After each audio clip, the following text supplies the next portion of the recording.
আজকে আমরা আলোচনা করব শুক্র গ্রহটি দ্বাদশ ভাবে থাকলে কেমন ফল দেয়, মানে শুক্র লগ্নে থাকলে, তৃতীয় ঘরে থাকলে কেমন ফল দেবে, চতুর্থে যদি শুক্র থাকে তাহলে কেমন ফল দেবে, এরকম প্রতিটা বিষয় নিয়ে আমরা আলোচনা করব। প্রথমে আমরা শুক্র সম্পর্কে আলোচনা করব, দ্বাদশ ভাবে শুক্র থাকলে কেমন ফল দেয়। তবে তার আগে আমরা বলে দেবো যে শুক্রের দৃষ্টি কিন্তু সর্বদা সপ্তম স্থানে থাকে এবং শুক্রের মিত্র গ্রহ হচ্ছে বুধ, শনি। এই মিত্র গ্রহ নিয়ে কিছু কনফিউশন রয়েছে, পরবর্তী সময় আমি ক্লিয়ার করব। তো এই বিষয়টাকে বলে দিই। শুক্র যদি লগ্নের মধ্যে থাকে তাহলে পারে জাতক সুন্দর দেখতে হয়, আকর্ষণীয় শরীর থাকে বা ফিগার ফিটনেস ভালো হয়, উজ্জ্বল ত্বক এর মধ্যে দেখতে পাওয়া যায় এবং জাতকের চুল কিছুটা কিছুটা কোঁকড়ানো কোঁকড়ানো হতে পারে। নাচ গানের সঙ্গে ইন্টারেস্টে বা জাতক নাচ গান শিখতে পারে বা কোনো সময় শিখেছিল, এরকম ব্যাপারটাকে দেখতে পাওয়া যায়। শুক্র যদি লগ্নের মধ্যে বসে থাকে তাহলে পরে জাতকের কম্পিউটার সংক্রান্ত কাজবাজ হয়, অনেক সময় দেখতে পাওয়া যায়। শুক্র লগ্নে থাকলে পরে একের অধিক প্রেম হয় অনেক সময়। লগ্নের মধ্যে শুক্র থাকলে সেই মানুষ যদি নিজে কিছু শিখে রোজগার করার চেষ্টা করে তাহলে পরে সে কিন্তু সফল হতে পারে। দ্বিতীয় ঘরের মধ্যে যদি শুক্র থাকে, দ্বিতীয় ঘরের মধ্যে শুক্র থাকলে পরে জাতক সুবক্তা হয়, সুস্বাদু খাবার খেতে পছন্দ করে। শুক্র যদি তৃতীয় ঘরের মধ্যে থাকে তাহলে পরে একটু তাড়াহুড়ো করে খাবার খাওয়ার চেষ্টা করে। শুক্র দ্বিতীয় ঘরে থাকলে পরে মানুষটি জনপ্রিয় হয়ে যায় অনেক সময়। তার সঙ্গে সঙ্গে শুক্র দ্বিতীয় ঘরের মধ্যে থাকলে পরে দেখতে পাওয়া যায় যে প্রেমিক বা প্রেমিকার কাছ থেকে কিছু লাভ প্রাপ্তি হতে পারে। দ্বিতীয় ঘরের মধ্যে শুক্র কিন্তু অনেক সময় বিবাহ ক্ষেত্রে অর্থ প্রাপ্তি বা ধন প্রাপ্তি বা সম্পত্তি প্রাপ্তি করায়। দ্বিতীয় ঘরের মধ্যে শুক্র থাকলে পারে পরিবার পরিজনের সঙ্গে সদ্ভাব দেখতে পাওয়া যায়। তৃতীয় ঘরে শুক্র যদি থাকে তাহলে পারে জাতকের প্রচুর কমিউনিকেশন বা যোগাযোগ থাকে অনেক মানুষের সাথে। বিশেষ করে প্রতিবেশীদের সঙ্গে তো খুব ভালো সম্পর্ক থাকে এবং জাতকের লেখালেখির প্রতি একটি আগ্রহ দেখতে পাওয়া যায় অনেক সময়। ডিজাইন, ডেকোরেটিং বা বিভিন্ন সাজসজ্জা রিলেটেড কোনো কাজকর্মের সঙ্গে অনেক সময় জাতক শিখে রোজগার করার চেষ্টা করে। তৃতীয় ঘরে শুক্র থাকলে পারে কিন্তু একের অধিক প্রেম হয় অনেক সময়। চতুর্থে শুক্র থাকলে পারে কি হয়, চতুর্থে শুক্র থাকলে পারে কিন্তু বন্ধু বান্ধবের কাছে খুব জনপ্রিয় হয়ে যায়।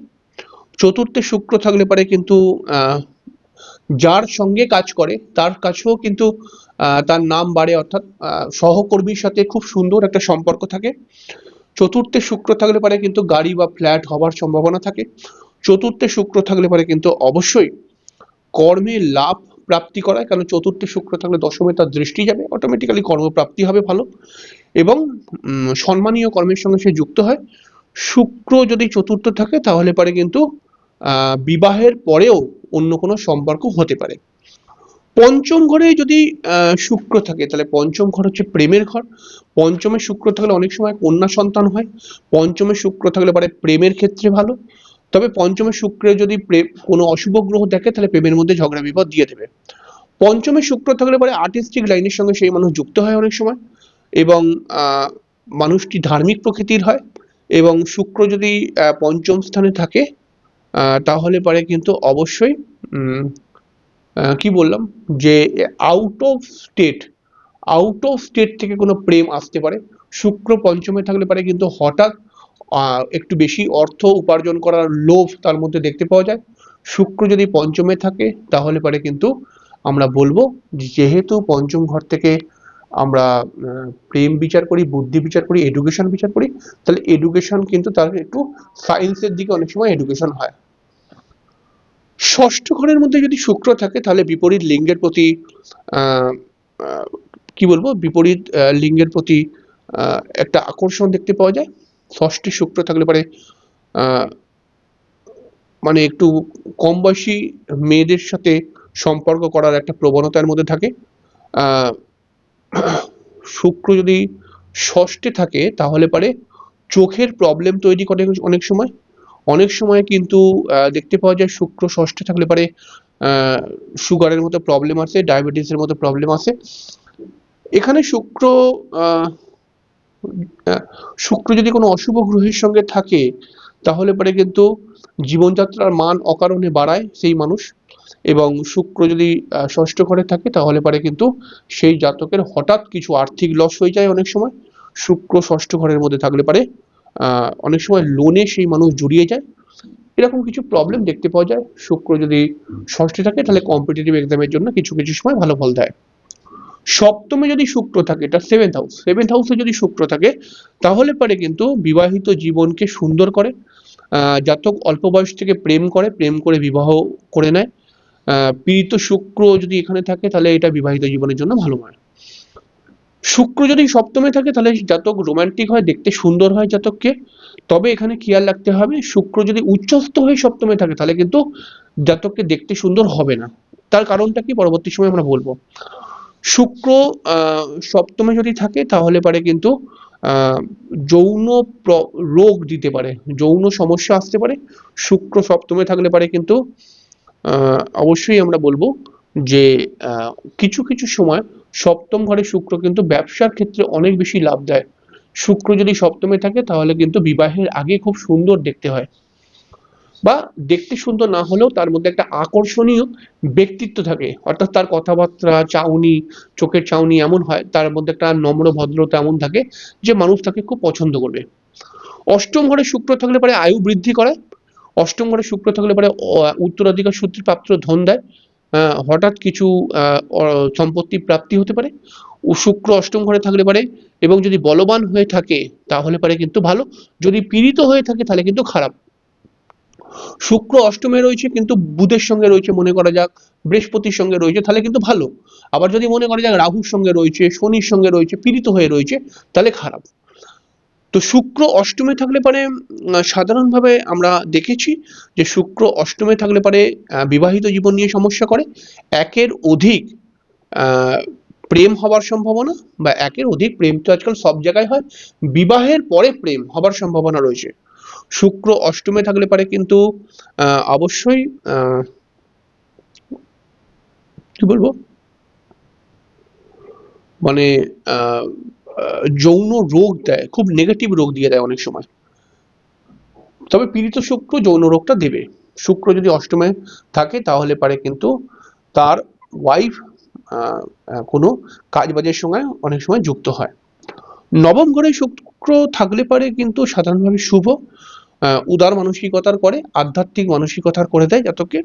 এবং নবম ঘরের মধ্যে শুক্র কিন্তু ভালো প্রেমিকা বা ভালো স্ত্রী দেয়।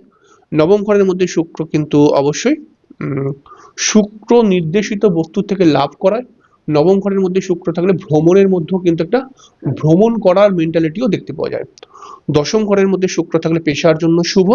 দশম ঘরে শুক্র কিন্তু ব্যবসার জন্য অনেক সময় শুভ। দশম ঘরে শুক্র থাকলে পরে রেস্টুরেন্ট, হোটেল, ফ্যাশন ডিজাইনার, অভিনয়, মিউজিক বা ইলেকট্রনিক্স, সফটওয়্যার, অটোমোবাইল, এইসব ধরনের ইন্টেরিয়র ডেকোরেটর, এইসব ধরনের কাজবাজের সঙ্গে যদি যুক্ত হয় জাতক প্রচুর অর্থ উপার্জন করতে পারবে। দশম ঘরে শুক্র থাকলে কোনো মহিলার থেকে সাহায্য পাবার কিন্তু একটা ইন্ডিকেশন এখানে দেয় শুক্র, অর্থাৎ কোনো মহিলার থেকে জাতক সাহায্য পেতে পারে। একাদশ ঘরের মধ্যে যদি শুক্র থাকে তাহলে পারে একাদশ ঘরের মধ্যে শুক্র যথেষ্ট লাভ দেয় এবং দশম ঘরের মতো ফল দেয়, অর্থাৎ এর ক্ষেত্রে ব্যবসাটাও ভালো হয়। এবং আমি যে লাইনগুলো বললাম দশম ঘরের ক্ষেত্রে, তো সেইগুলোও কিন্তু একাদশ ঘরের মধ্যেও লাভ দেয়। এবং একাদশ ঘরের মধ্যেও শুক্র কিন্তু কোনো মহিলার থেকে অর্থ প্রাপ্তি করিয়ে দেয় বা মহিলার থেকে সাহায্য প্রাপ্তি হতে পারে। দ্বাদশ ঘরের মধ্যে শুক্র যদি থাকে তাহলে এখানে শুক্র কিন্তু যথেষ্ট ভালো। দ্বাদশ ঘরে শুক্র আহ আহ, জাতককে খুব আনন্দে রাখে, জাতকের সমস্ত ইচ্ছাকে পূরণ করে, বিলাসবহুল জীবন বানায় জাতককে। জাতকের হাতে একটু বেশি খরচ হয়, বিবাহিক তো জীবনের ক্ষেত্রে যেহেতু দ্বাদশ ঘর সেই ক্ষেত্রে একটু প্রবলেম দেয়। দ্বাদশ ঘরের মধ্যে শুক্র কিন্তু কি বলবো, যে একাধিক প্রেমের সঙ্গে যুক্ত করায় এবং তার সঙ্গে সঙ্গে বিদেশ থেকে অর্থ লাভ অনেক সময় করায়। শুক্র যদি খুব বলশালী না হয় তাহলে পারে কিন্তু শুক্র রিলেটেড প্রফেশনতে গেলে জাতক লস করিয়ে যায় অনেক সময়। দ্বাদশ ঘরের মধ্যে শুক্র কিন্তু কোনো কোনো সময় ধার বাকির সঙ্গে জড়িয়ে দেয়। তাহলে এটা হয়ে গেল শুক্রের দ্বাদশ ভাবে থাকলে কেমন কেমন ফল দেয়। আশা করছি একটা সামান্যভাবে আপনাদেরকে বলার চেষ্টা করলাম। এই ফল আরো অনেক বৃদ্ধি পাবে, আরো পরবর্তী সময় অনুষ্ঠান করব, সেক্ষেত্রে আপনারা হয়তো আরো অনেক কিছু বুঝতে পারবেন। তো এখন আবঝাভাবে একটুখানি মাথায় রাখবেন। তো পরবর্তী সময় আমরা আরো এগিয়ে যাচ্ছি আস্তে আস্তে, এবং পরের দিনকে আমরা আরেকটি অনুষ্ঠান নিয়ে চলে আসবো। ততক্ষণের জন্য নমস্কার।